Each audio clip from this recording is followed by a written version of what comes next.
Hello, my fellow witches, sorcerers, and other magical practitioners. My name is Aiden, and today we're going to be doing another mid-morning ramble. So, yeah, let's get right into it. This right here is a cleansing spell that you will see my process for on Friday. You'll see all that on Friday, so I hope you all enjoy that.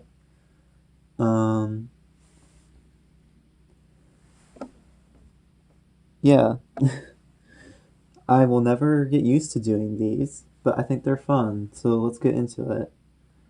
So today I have pretty much one big topic that I want to talk about. Death. Death is a big topic, so let's break it down a little bit. We're going to talk about all different types of death and how death affects us in multiple different ways and exactly what it is.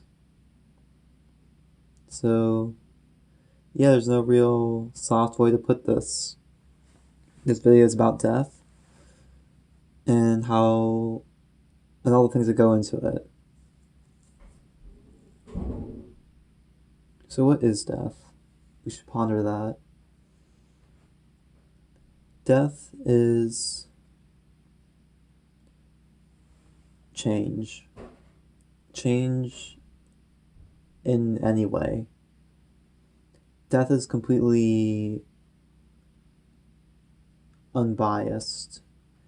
It's hard to say neutral. I've been pondering that, if death is truly neutral. But death is unbiased. It is always just. It is always. Well, it's not always. It's complicated, really. Because you can argue, is death really just? Is death really fair? Like, is it fair to everyone? But it is neutral, it is unbiased. It doesn't look out for any one specific person. It doesn't only take one person, it takes away everyone. Everyone experiences death. It's the one unifying human experience. We all die in the end. We're all born and we all die. That's just the truth of it. Very blatant, I know. Not very easy to accept sometimes, but it is true. But death doesn't always have to be bad or scary. Death is the beginning of something new. Change from the old and going into the new. From the old way into the new way. From one old pattern into a new old pattern. It goes from all these different things about death happen. We all have these different experiences with death. But in the end, it is a change. That is one thing that's consistent about everything. It is a change. And it brings about a lot of emotions, usually. There's always emotions around death, whether they're sadness, joy, even. Grief is a big one. It causes all sorts of different emotions to be inspired inside of us, to come up from the darkest depths. It brings people together. It also drives people apart. It's a powerful force, and a force that should not be trifled with. I venerate death personally. I venerate Santa Muerte as a face of death. But she's not the only face. There are many faces of death. She happens to be the face that I venerate the most personally. Death itself is powerful, life-changing. It alters the course of everything. I mean, it is literally life-changing because it ends life. It's also the end. It can also be representative of the end of a cycle. The end of an era, the end of an age. It changes everything you see in the world and how you see it. gives you new perspectives. Death is not something that we all want, but it's something that we sometimes need. The death of a habit is important. To quit bad habits, that is what death is for. To end those bad habits, to bring about new habits. To cut away the old and bring in the new. To trim the dead material, you need to get rid of it and bring in new material.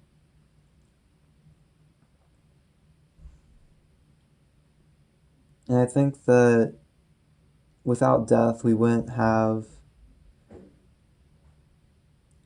a lot of things in life. We wouldn't cherish each other as much, honestly. Because when you lose someone, you realize how important other people are, how real death is, how powerful it is, and how much of a hold it has on your life, and how you have no control over it. We don't command death. We follow it to the natural end.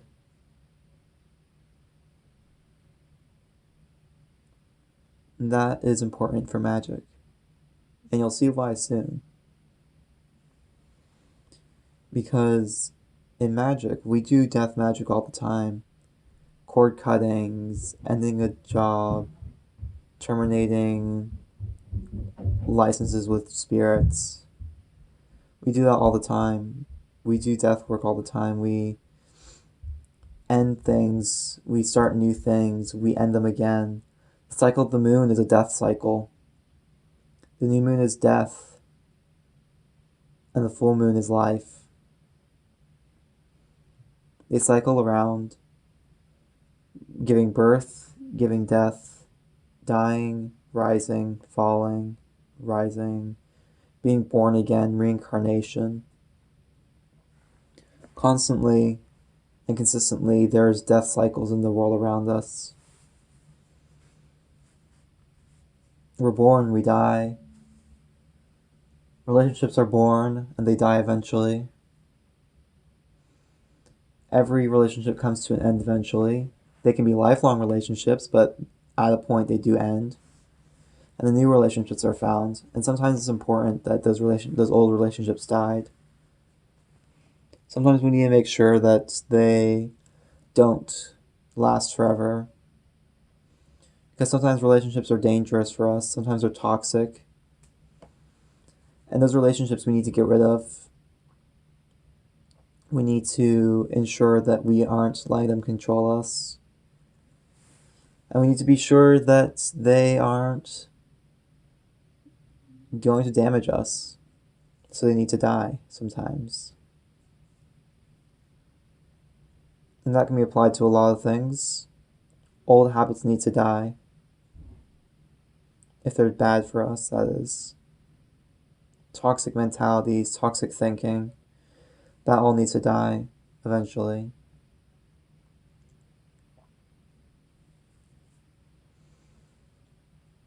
And to gain higher consciousness, you need to die. In the literal sense, you do, as well as the metaphorical sense. Many people talk about crossing the abyss. That's just one method of ego death. But I believe that true ego death happens at the point of physical death. We're able to fully transcend the material world and fully go into the spiritual when we become our own spirits. I think that at some point we all realize that death is natural and it's going to happen. Whether we like it or not, it's going to happen. And we just have to be prepared for it. All we can do is prepare for death. Our entire life should be in preparation for it. In a way, it's everyone's true will to die. It's just the journey that we get to it. How we get to it doesn't matter. Well, it does in a way, actually. Let me backtrack a bit. The way you live your life is important. I'm not going to impose on you any sort of morality, but you need to live according to your morals, according to what you believe is right and just. Because when you don't, who are you fooling? What are you doing with your life? You need to live it for your highest purpose, what you believe your highest purpose is. Because otherwise, it just feels like you're wasting your life. And I know this from personal experience, when you aren't living for what you truly want in life, you fall apart and you start to hate yourself for it. When you're living for someone else, that's when you start to feel like you're dying. And through that process of dying, you do come out stronger. You come out a new person who understands more things, and you can go on to help other people who are in similar situations so that they can also be free from their chains. Freedom is important. Death gives us freedom. Freedom to do everything and anything. Ending old patterns gives us new life.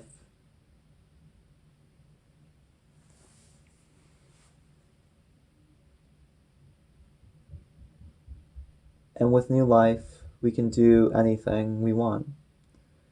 Every person has potential to do whatever they want if they work for it. That's my belief. I believe you can do anything you want if you work for it. The world will be hard and struggle, and there's all sorts of politics to go into that. But I do believe that if you do work hard enough, you can change the world and get what you actually desire in your deepest, darkest part of your soul. I believe that you can attain all that you desire through the work of magic. And through magic, you are dying and being reborn constantly. There's no one ego death. You don't cross the abyss and you're enlightened. You have to go through multiple deaths in your life. And I think the first death is the death of the illusion of the material world. The illusion of the separate reality. That there's fantasy and then there's reality. When in actuality, the two merge together quite a bit. You can read all sorts of books about that. And I think every book on magic kind of realizes that everything that you can think of is possible, just not in the way that you might think about it, if that makes sense. I'm not saying you can like shoot fire out of your hands physically, but there's some substance to every myth, every fairy tale. There's substance to everything. And it's our job to figure that out. Figure out what is real, how we understand it, and to lose the veils that separate us from what is real and what isn't. As we pull back the veils and we realize more and more what is out there, what does exist, what we're capable of, we start to realize that we're way more powerful than we could ever imagine. We can reshape the world in our image if we choose to. You can do whatever you want, everything you desire. You have that power in you, that potential, that true will. But you need to die first. And some people are afraid of that. Some people are afraid to die. Even this metaphorical death is scary, because it requires change and action. And that change in action requires you to grow. And growth is scary and hard for some people. Not everyone wants to grow, because people are comfortable where they are. I was comfortable where I was for the longest time. But I chose to grow up. I chose to make my own life, do my own decisions, and stop living for someone else's dream and start living for my own dream.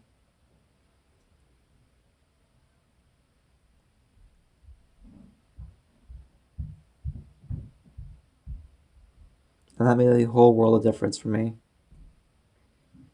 It made everything so much easier. It made things flow faster for me. It opened up the gateways for me.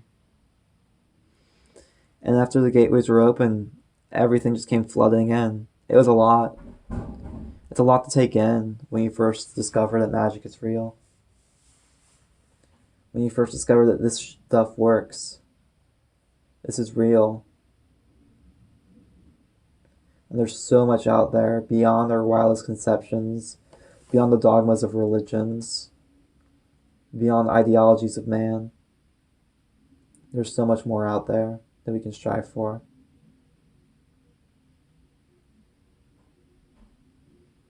And that's for you to discover. That's for you to find out and for you to see what's out there for you, waiting there for you personally. What you get to experience in life, what you want to experience in life, what you have to experience in life to grow, to get to those experiences that you really want and that you really desire. What brought you here, and how you're going to escape from here, and how you're going to live the rest of your life. These are all things to ponder as you go about your day, as you go about your life, as you experience the world around you. This is a good time of year to think about those kinds of things. This is the dark half of the year where death is abundant all around us. The world is dying with us, and we are changing and growing. And sometimes things force us to die a bit. And that's okay. Circumstances will arise, and we thought that we were done dying, but we really weren't. We were still alive a little bit, hanging on. But sometimes we realize that we're not ready to die. And then we just have to keep preparing. I know it sounds vague, but I am talking from personal experience.